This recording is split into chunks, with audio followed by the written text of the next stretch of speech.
quand je cherchais la face du Seigneur pour la prédication de ce matin, comme je le fais chaque fois, Amen, je ne vais jamais apporter une prédication avec des pensées personnelles, dire « Ah, ça c'est bien, tiens, je vais prêcher là-dessus. » Je cherche la face du Seigneur et chaque fois je demande au Seigneur, « Seigneur, de quoi l'Église a besoin? De quoi j'ai besoin et de quoi l'Église a besoin ?» Et quand je me préparais, je cherchais la face du Seigneur, alors plusieurs noms et plusieurs visages sont apparus. Avec un fardeau particulier. Il y a quelque chose de très particulier qui est tombé sur moi. Et ce particulier, c'est ceci, c'est que l'Église est entrée depuis quelques mois dans une nouvelle saison. Et la majorité de l'Église se réjouit. On est dans la joie, on est dans les bénédictions, on est heureux, on danse, on fait plein de choses, on dit merci Seigneur, on est reconnaissant et il se passe des choses extraordinaires. Ça c'est pour la majorité de l'Église. Et pour quelques-uns, il n'y a pas cette réjouissance. Et pourtant l'Église est entrée dans une nouvelle saison.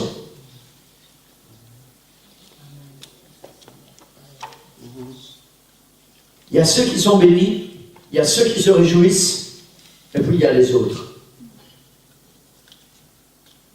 C'est un peu, vous savez, comme quand vous assistez à un mariage, vous êtes invité à un mariage, il y a toujours, vous avez la majorité des gens qui se réjouissent, qui vont voir les mariés, qui dansent, ah c'est bien, félicitations, et qui blaguent, et qui font un tas de choses, qui dansent, il y a la musique. Et puis vous avez toujours quelqu'un qui est dehors sur un balcon ou assis sur une pierre quelque part et qui n'a pas envie de se réjouir. Quelqu'un qui est à l'écart. Alors que c'est la fête. Alors que c'est le moment de se réjouir. Il y a toujours quelqu'un, pour une raison ou pour une autre, qui est en dehors de ces réjouissances. Et pourtant, c'est le temps de se réjouir. Amen. Amen. Vous n'allez pas à un mariage pour faire la tête. Vous n'allez pas voir les mariés et dire oh, « je suis content pour toi. » Hein? On les prend dans les bras, on dit « ah, je suis content pour toi, que tout aille bien, que le Seigneur bénisse votre couple, qu'il vous aide, marchez avec le Seigneur, que vous soyez heureux. » Amen, il y a quelque chose dans le cœur qui est là et c'est normal. Et c'est normal. Amen, gloire au Seigneur. Et c'est ce qui se passe dans notre Église. Il y a la plupart d'entre nous qui profitons au maximum de ce que Jésus fait au milieu de nous. Et je suis reconnaissant au Seigneur pour tout ce qu'il fait au milieu de nous. Amen, parce que c'est un Dieu merveilleux, c'est un Dieu extraordinaire. Et le Seigneur est en train de réaliser les promesses qu'il nous a faites déjà depuis 22 ans. Amen, elles sont en train de s'accomplir. Et je suis tellement reconnaissant au Seigneur pour ça. Et le Seigneur fait les bonnes choses au bon moment. Et ça me réjouit, ça m'encourage et ça m'aide à continuer d'aller de l'avant. Et vous savez quoi? En même temps, le Seigneur a mis des nouvelles visions. Amen. Gloire au Seigneur. Si vous voulez une grande vision, on a trouvé un nouveau bâtiment. On a trouvé une nouvelle église. Et alors, il va vous falloir une très grande vision parce qu'il faut faire une offre supérieure à 2 500 000.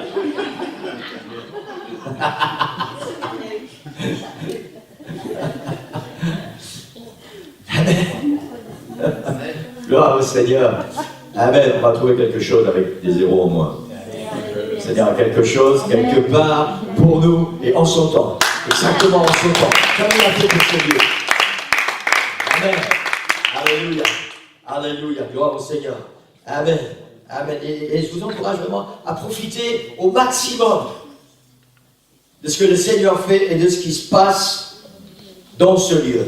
Ce qui est convenable et normal, c'est que dans un moment de fête, dans une situation où tout le monde doit se réjouir, il ne devrait y avoir personne qui reste à part.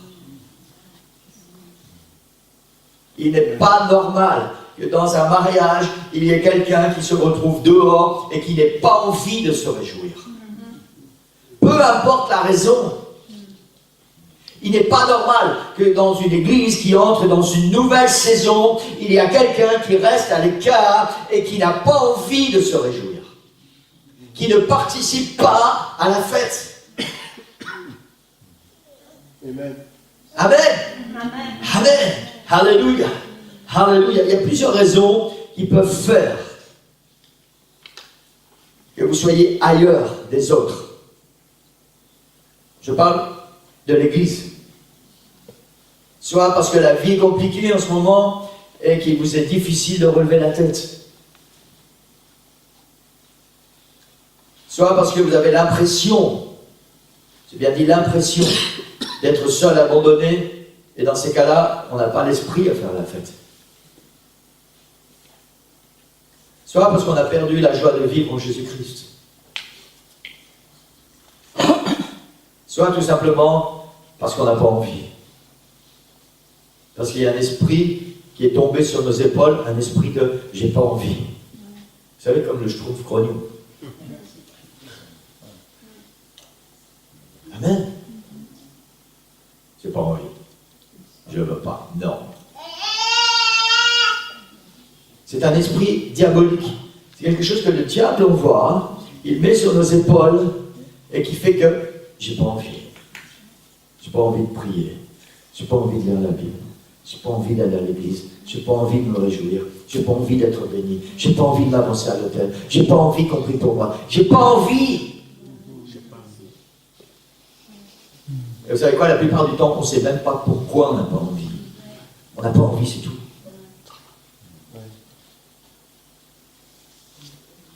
Et pourtant, c'est un moment de fête. Et la parole du Seigneur ce matin, c'est que quelle que soit la raison, si vous le désirez, la situation peut changer. Amen. Et elle doit changer. Amen. Elle doit changer. Amen. Amen. Alléluia. Il y a une phrase que j'aime et que je répète souvent, et je ne vais jamais me lasser de répéter cette phrase, c'est que Jésus t'aime comme tu es, mais il t'aime trop pour te laisser comme tu es. Parce qu'il veut du meilleur encore pour toi. Il veut que tu puisses t'élever, il veut que tu puisses grandir, il veut que tu puisses te réjouir, il veut que tu puisses être béni, il veut que tu puisses aller plus haut, il veut te mettre sur un rocher que personne ne peut atteindre. Alléluia. Alléluia. Seigneur t'aime trop pour te laisser dans un état dépressif, dans une situation où tu n'as plus envie, où tu n'as pas envie, où tu vois tout en noir, où tu te sens seul et abandonné.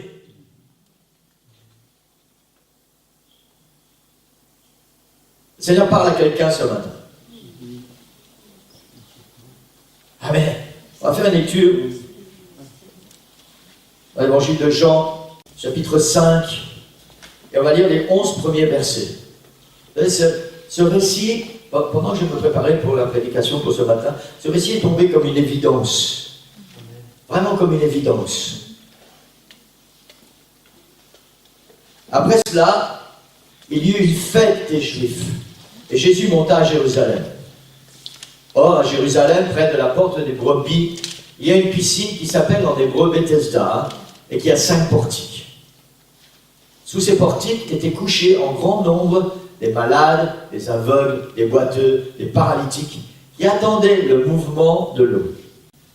Car un ange descendait de temps en temps dans la piscine et agitait l'eau. Celui qui descendait le premier après que l'eau avait été agitée était guéri, quelle que fût sa maladie. Là se trouvait un homme malade depuis 38 ans. Jésus, l'ayant vu coucher, et sachant qu'il était malade depuis longtemps, lui dit, « Veux-tu être guéri ?»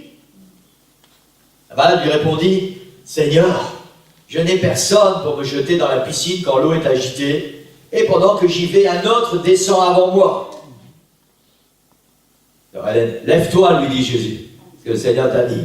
Prends ton lit et marche. Aussitôt, cet homme fut guéri, il prit son lit et marcha. C'était un jour de sabbat. Les Juifs dirent donc à celui qui avait été guéri, c'est le sabbat, il n'était pas permis d'emporter ton lit. Il leur répondit, celui qui m'a guéri m'a dit, prends ton lit et marche. Amen. Gloire au nom du Seigneur. Seigneur, bénis ta parole ce matin. Bénis ton serviteur, bénis ton église, Seigneur, ouvre nos cœurs, prépare le terrain, Seigneur, et que tous ensemble nous puissions être bénis ce matin, et que tu puisses accomplir ton travail. Ta parole ne retourne pas à toi sans avoir accompli son effet. Au nom de Jésus, nous prions. Amen. Amen. Alléluia. Gloire au nom du Seigneur. Amen. Amen. Le verset 2 nous parle. Verset 2 nous parle d'une piscine qui s'appelle Bethesda. Bethesda signifie lieu de grâce. Lieu de grâce. Amen. Un endroit où la grâce du Seigneur est manifestée. Amen. Avant d'aller plus loin dans la parole du Seigneur ce matin, c'est important de se souvenir d'une chose. C'est que quoi qu'il arrive dans ta vie, ce n'est pas parce que tu mérites quelque chose. Ce n'est pas parce que tu as fait des bonnes œuvres. Ce n'est pas parce que tu as fait des bonnes actions. Ce n'est pas parce que tu es meilleur que les autres. C'est uniquement par la grâce du Seigneur Jésus-Christ. La Bible dit, c'est par grâce que vous êtes sauvés, par le moyen de la foi, et cela ne vient pas de vous, c'est le don de Dieu. Et c'est important que nous puissions nous souvenir de ça. Nous ne méritons rien, peu importe. J'entends souvent des gens dire qu'après des personnes qui sont décidées, ah mais cette personne-là, elle mérite d'aller au ciel, elle a fait tellement de bonnes choses, elle avait un cœur en or, et patati patata, et elle faisait tellement ça bien, et elle était gentille, elle était aimable, elle était serviable, elle savait rendre service aux gens, et ils ont fait des éloges. Et c'est vrai que ce genre de personnage mériterait d'aller au ciel. Mais la Bible dit que le ciel ne se mérite pas. Le ciel, c'est par grâce. C'est par grâce. Quoi que le Seigneur fasse dans notre vie, tout est grâce. Le Seigneur n'est pas obligé de le faire. Tout est grâce. Et cette piscine s'appelle Bethesda. Bethesda, ça veut dire lieu de grâce. Et quand le Seigneur fait quelque chose dans nos vies, c'est uniquement parce qu'il nous aime. Amen. Et je vais répéter cette phrase que j'ai dit tout à l'heure. Jésus t'aime tel que tu es. Mais il t'aime trop pour que tu continues d'être comme tu es. Jésus a quelque chose de meilleur. De meilleur. Amen. Amen. Gloire au Seigneur. Alléluia. On a continué, on a commencé cette lecture. Après cela, il y eut une fête des Juifs. Et Jésus monta à Jérusalem. C'est la raison pour laquelle Jésus monte à Jérusalem, parce qu'il y a la fête.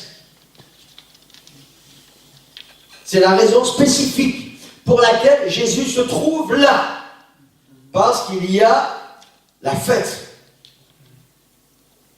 Et Jésus se trouve à Jérusalem, et à Jérusalem, près de la porte des brebis, la Bible dit qu'il y a une piscine qui s'appelle Bethesda. Jésus se trouve à Jérusalem parce qu'il y a la fête. Et Jésus qui connaît toutes choses, il n'est pas là par hasard. Jésus se dirige et se retrouve là où il y a cette piscine qui s'appelle lieu de grâce. Parce qu'à cet endroit-là, précisément, quelqu'un devrait recevoir la grâce. Et Jésus n'était pas là par hasard. Amen. Amen. Alléluia. Et la Bible dit ceci. Sous ces portiques, les portiques de la piscine, étaient couchés en grand nombre.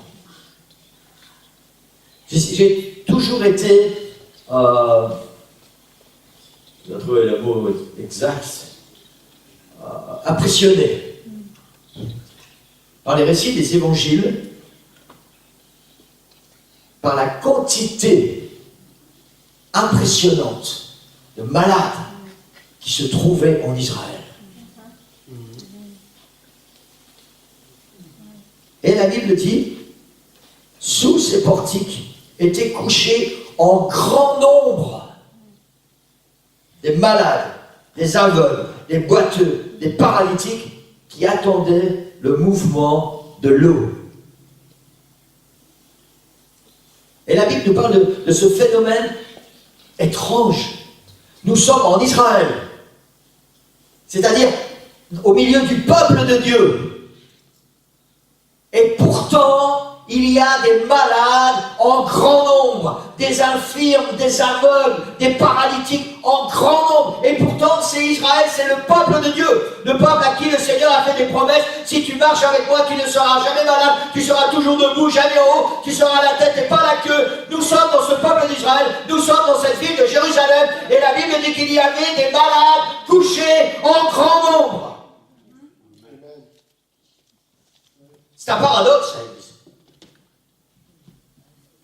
Amen. Et les raisons de tout cela sont nombreuses.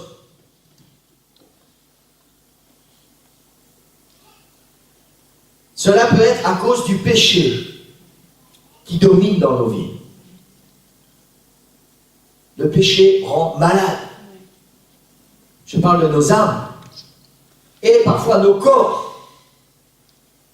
Cela peut provenir du fait de partager la Sainte Seine indignement. Vous savez, l'apôtre Paul explique ça. C'est pour ça que plusieurs personnes m'ont déjà demandé, pasteur, pourquoi on ne fait pas la Sainte Seine tous les dimanches? Parce que l'apôtre Paul dit que quand nous participons au repas du Seigneur, nous devons bien savoir ce que nous sommes en train de faire. Nous devons réaliser que nous prenons le corps de Jésus et que nous buvons le sang de Jésus. C'est un symbole. Mais que nous devons faire ça dignement. Ça veut dire que si nous prenons ça et que nous participons encore, notre vie est encore une vie de péché. La Bible dit nous attirons un jugement contre nous-mêmes. Et l'apôtre Paul continue, il dit c'est pour ça qu'il y a parmi vous un grand nombre de malades et que beaucoup sont morts.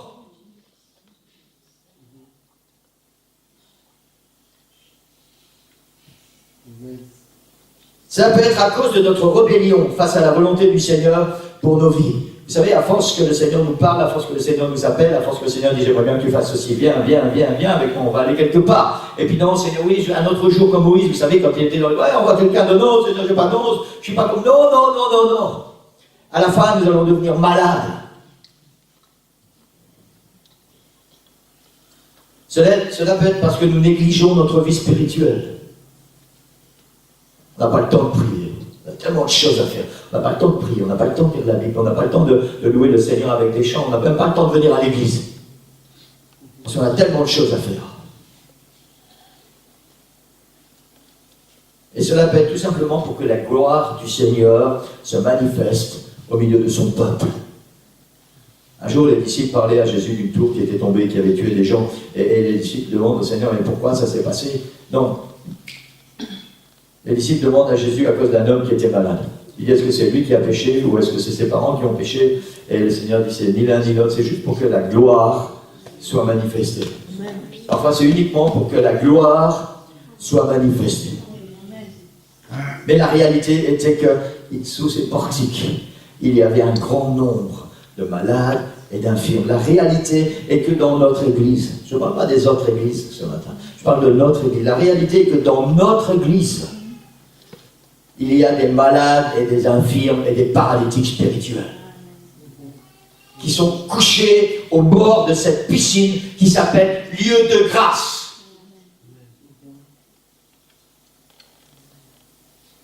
Dans cette ville de Jérusalem où tout le monde est monté pour faire la fête, parce que c'est la fête, il y a cette piscine où il y a en grand nombre des malades. Alors que notre Église vit une nouvelle saison, entre dans une nouvelle saison, alors que plusieurs sont baptisés dans le nom du Seigneur Jésus-Christ, alors que beaucoup sont remplis du Saint-Esprit, alors qu'il se passe des choses extraordinaires, il y a certains d'entre nous qui sont là, au bord de la piscine, et qui sont couchés, et qui sont malades. Il y a certains qui sont au mariage, mais qui ne participent pas au mariage.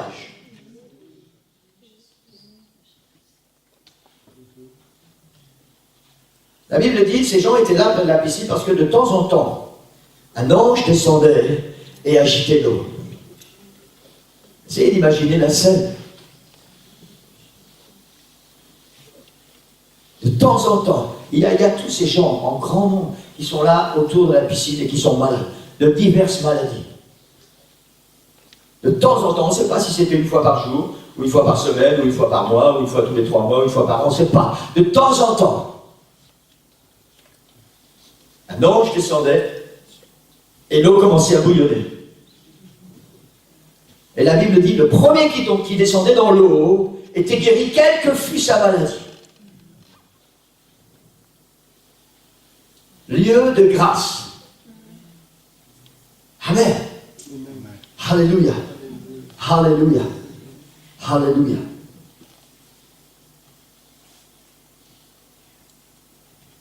Il y a une chose il faut comprendre, j'ai beaucoup réfléchi sur cette piscine, sur ce qui se passait avec ces gens. Cet homme était malade depuis plus de 30 ans. Depuis plus de 30 ans, tous les jours il venait là, à la piscine. Tous ces malades, on ne sait pas depuis combien de temps ils étaient là. Il savait une chose, c'est que quand l'ange venait, Quand l'eau était agitée, alors premier arrivé, premier guéri. Donc quand ils arrivaient le matin, certainement il y avait quelque chose dans leur cœur. Une petite excitation, une envie, un désir. Et puis au fur et à mesure que les heures passaient, certainement que l'attention devait se relâcher. Et puis, au lieu de regarder l'eau, parfois on regardait les oiseaux, ou on regardait l'autre, ah ben lui, il est vraiment malade aussi. Hein. Et puis, on commençait à engager la conversation, Et puis, d'un seul coup, l'eau est agitée, et le temps de réagir, le temps de se ressaisir, hop, quelqu'un est déjà parti dans l'eau. Et parfois, c'est ce qui se passe à l'église. On est là, mais on n'est pas là. Il se passe des choses dans l'église, il y a des gens qui sont bénis, il y a le Seigneur qui vient, et puis l'église est agitée, le Saint-Esprit descend, et le temps qu'on se ressaisisse parce qu'on est occupé dans notre esprit à tellement d'autres choses, la réunion est terminée, et quelqu'un d'autre a été béni.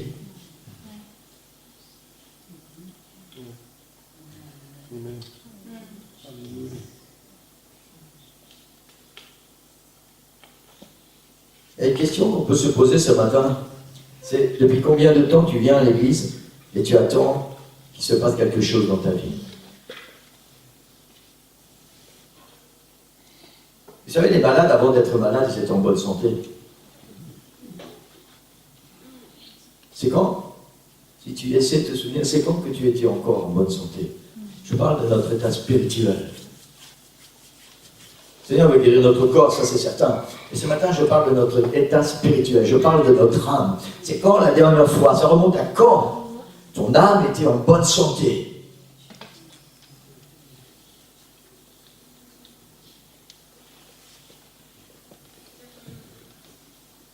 Depuis combien de temps tu viens à l'église et tu attends qu'il se passe quelque chose? Tu attends que l'eau soit agitée. Depuis combien de temps quelqu'un d'autre que toi est béni parce que tu n'as pas réagi quand l'eau est agitée alors que le miracle est là à ta portée?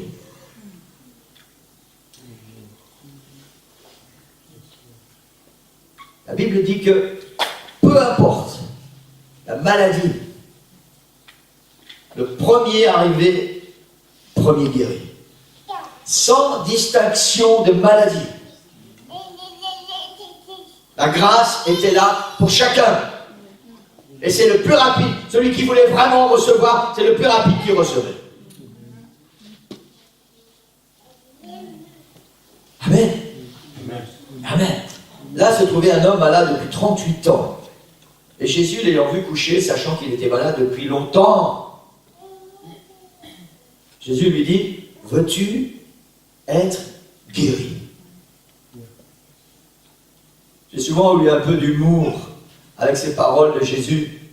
Hein? Vous allez voir quelqu'un qui est malade, et Jésus sait très bien qu'il est malade, en plus il est couché, donc on ne s'est pas loupé. C'est la piscine de Bethesda, donc c'est l'endroit où tous les malades viennent. Et Jésus vient et lui dit, il sait qu'il est malade depuis longtemps. Et Jésus lui dit, veux-tu être guéri? Et c'est vrai qu'on pourrait penser que Jésus a tellement d'humour. Hein? Et quelqu'un qui est SDF, qui n'a pas mangé depuis 5 jours, il dit, tu as faim? Non, certainement pas, je n'ai pas faim. C'est ce que Jésus fait. Et pourtant, ça n'est pas de l'ironie de la part de Jésus. Ça n'est même pas de l'humour. Il y a une réelle, comment je vais dire ça, une réelle raison à cette question. Et le malade apporte lui-même la réponse, sans même s'en rendre compte. Il dit au Seigneur, Seigneur, je n'ai personne pour me jeter dans la piscine quand l'eau est agitée, et pendant que j'y vais, un autre descend avant moi. Voilà la raison que cet homme donne à Jésus. Il dit, je n'ai personne pour me jeter. La vérité, c'est que cet homme pensait que de lui-même, il était capable de rien, et il attendait toujours que quelqu'un vienne faire quelque chose pour lui. Et ça, c'est aussi une réalité dans l'Église. Il y a certains d'entre nous qui attendons toujours que quelqu'un vienne faire quelque chose pour nous, et nous, on ne bouge pas. On est là et on attend que quelqu'un vienne faire le travail.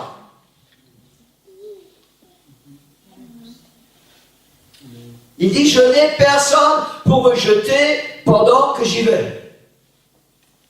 Alors je me suis posé la question. J'ai été sur Internet, j'ai regardé Bethesda, j'ai vu quelques trucs archéologiques. Et vous savez quoi? D'un côté de la piscine, il y avait des marches. Et puis le reste, c'était des bords, comme une piscine à l'ancienne, mais comme une piscine. Et la Bible dit que cet homme était sur le bord.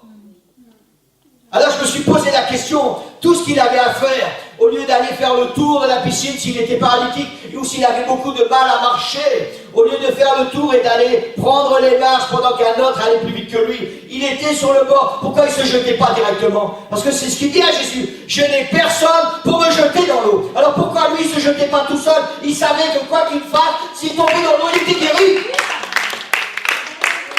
Pourquoi il devait toujours attendre après quelqu'un alors qu'il avait la possibilité? Ça dépendait uniquement de son bon vouloir. Il devait juste se tourner un peu et il était premier arrivé.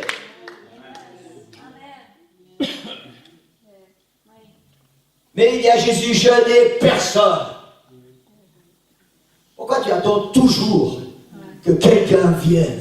Pourquoi tu veux toujours être dépendant de quelqu'un? Alors que tu sais très bien ce qu'il y a à faire. Tu dois juste rouler un peu, tu tombes dans l'eau et tu es guéri. Amen. Amen. C'est pas la peine de prendre un chemin compliqué. Le chemin compliqué, c'est pour les gens qui savent marcher. Amen. Ça m'a frappé comment cet homme a réagi. Je n'ai personne pour me jeter. Alors que tout ce qu'il a à faire, il est sur le bord, c'est boum, un quart de tour, pouf, je suis guéri. Je suis guéri. Mais il attendait toujours après quelqu'un. Toujours. Et en plus, le matin, il fallait bien que d'une manière ou d'une autre, il arrive là. Ça veut dire qu'il était quand même capable de faire certaines choses. Mais il attendait toujours après les autres. Il était toujours dépendant des autres. Et parfois, dans notre vie spirituelle, c'est comme ça que ça se passe. On attend toujours après les autres. On est toujours dépendant des autres. On peut le faire, hein. On peut le faire. Il pouvait très bien faire un quart de tour. On peut le faire. Mais on attend les autres. Parce que non, eux vont venir, ils vont me porter, et puis ils vont m'emmener un peu plus loin, puis ils vont me jeter dans l'eau.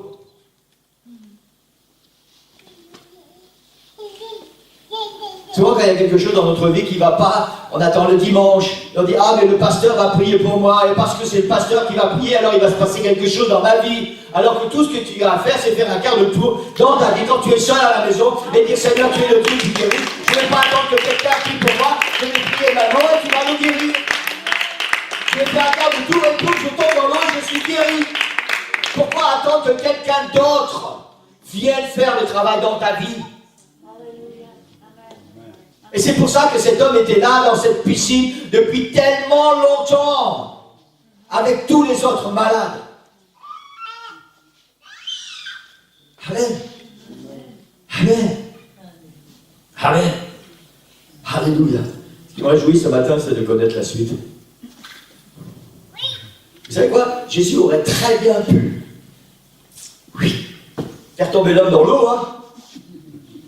Ou prendre deux disciples et dire, soulevez je ne sais pas comment c'était, un tapis ou une couverture, soulevez-le, faites-le tomber dans l'eau, jetez-le, puisqu'il vient de dire, je n'ai personne pour me jeter. Amen. Et il se passe quelque chose d'extraordinaire, et je suis heureux de connaître la suite de l'histoire. Jésus ne s'arrête pas à écouter les explications de cet homme. Amen. Ou les lamentations de cet homme. Jésus lui dit, lève-toi, prends ton lit et marche. Lève-toi, prends ton lit et marche.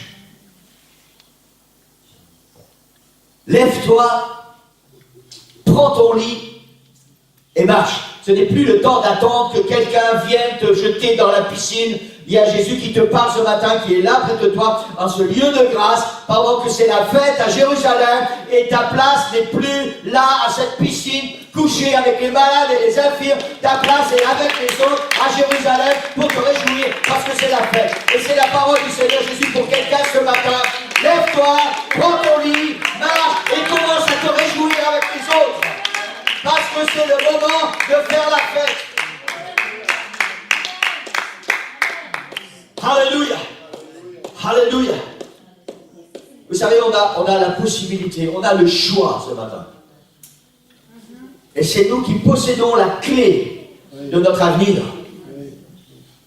Cet homme aurait très bien pu regarder Jésus et lui dire, tu sais quoi, pour être guéri, je dois aller dans l'eau. Alors jette-moi dans la piscine.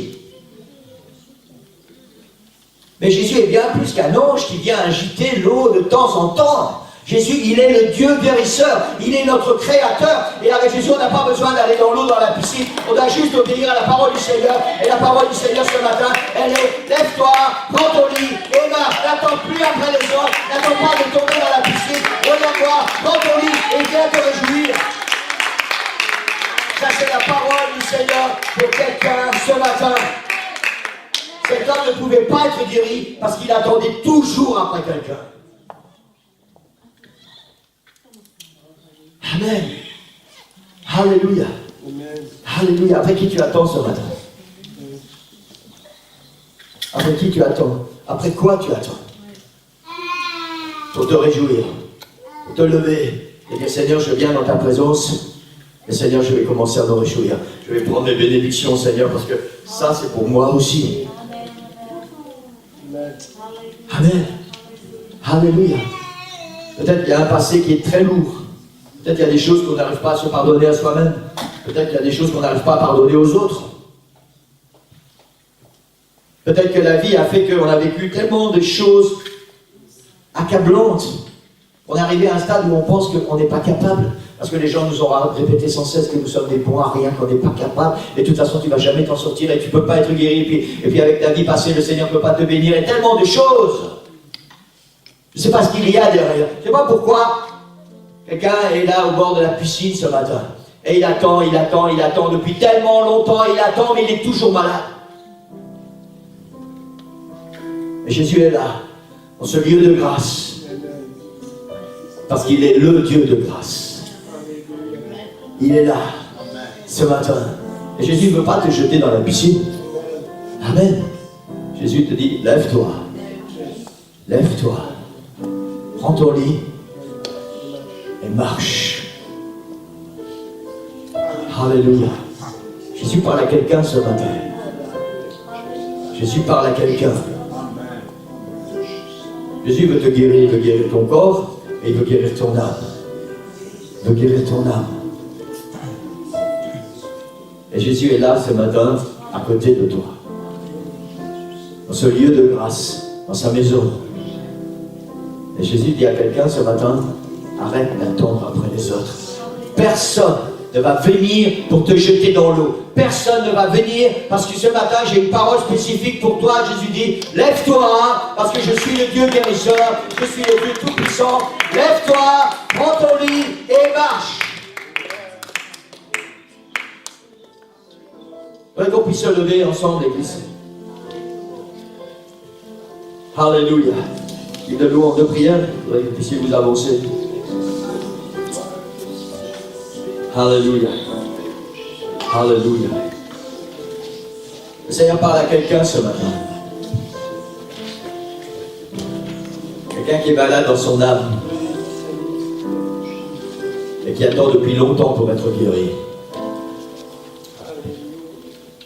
Et qui attend toujours qu'il se passe quelque chose dans sa vie. Que quelqu'un vienne t'aider. Que quelqu'un vienne faire quelque chose pour toi. Parce que quelqu'un d'autre doit prendre la puissance. Parce que quelqu'un d'autre doit prendre l'autorité. Parce que quelqu'un d'autre doit prier, doit faire ce que toi tu dois faire. Et la parole de Jésus ce matin, c'est toi. Toi. Lève-toi. Lève-toi. Arrête d'attendre après les autres. Arrête de louper ta vie. Arrête de ne pas te réjouir alors que c'est le moment de se réjouir, alors que c'est la fête.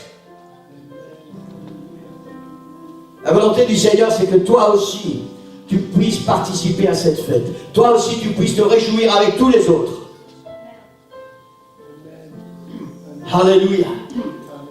Alléluia. Alléluia. Équipe de prière, que vous puissiez commencer à prier pour ceux qui se sont avancés. Alléluia. Si quelqu'un d'autre a besoin de la prière ce matin, on va vous aider. On va prier avec vous. Amen. Alléluia. Alléluia. Le Seigneur parle ce matin. Le Seigneur parle. Alléluia. Peut-être que la parole du Seigneur fait peur. Tu vas te prophète, je ne suis pas si malade que ça, je vais attendre la prochaine fois. Je vais attendre que l'ange vienne la prochaine fois pour agiter la piscine. Mais tu sais quoi, si tu attends la prochaine fois que l'eau va être agitée, quelqu'un d'autre va encore aller dans l'eau avant toi. Ce matin, le Seigneur Jésus passe et il passe exprès pour toi.